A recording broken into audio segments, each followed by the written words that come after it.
কিরে কি হইছে রে? কার ওই আর জিজ্ঞেস কর দেখ কি হয়েছে। কথা বলিস না, কিছু হয় নাই। আরে কি হয়েছে কবু তো কেন রে কি হইছে ক? ক। কি বীর কবে তোক? মানে তুই কিছু জানিস না মনে হয়, এমন ভাব করছিস মনে হয় কিছু জানিস না। তোরা বন্ধু নামে তো কলঙ্ক, বিশেষ করে তুই। কিরে কি করছিস সব? কে জানি কি বিয়া করলো, আমি তো কিছু বুঝলাম না। আমি ফির কি করলাম রে? কি করছিস মানে তুই কিছু জানিস না, অভিনয় করছিস নাকি? শোক জানিয়েও কইস কি করছিস? তোদের মতো বন্ধু থাকার থেকে না থাকাই ভালো। দেখতো আমি তো কি করলাম রে? আমি তো কিছু করার বুঝলাম না। সেটাই তো, এ কি করছে খুলি কত? ক দেখি। কি বীর খুলি কবে? আরে জানিস না, মসজিদ গেছি, দুজন একসাথে নামাজ পড়ে বেরাইলাম। নামাজ পড়ে বেড়ার পরে ওই একজনকার বাড়ি মিলাদ ছিল, ওই একলাই গেল, কিন্তু আমাকে ডাকাই নাই, আমি বাড়ি চলে এসেছি। বন্ধু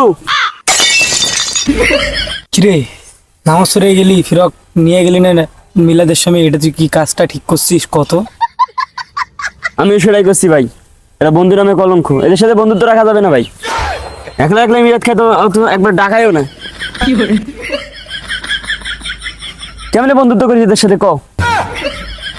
সরি ভাই, আমার ভুল হয়েছে। এবার থেকে গেলে আমি তোকে সত্যি ডাকাবো। আমি এক না মনে ছিল না, আমি ডাকাবো এখন ভাই। তোর মনে কিছু নিস না, তোর মন খারাপ করে থাকিস না ভাই, বাদ দে। না না ভাই, তুই কাজটা ঠিক করিস নাই। কপালটা ভালো যে আমি ওই দিন নামাজ পড়ে যাইনি। যদি আমি নামাজ পড়ে যেতাম তাহলে তুই মানে আমাকেও ডাকলি না ভাই। না, তোর সাথে আমার বন্ধুত্ব রাখবোই না ভাই, থাক আমি গেলাম, ভালো থাক।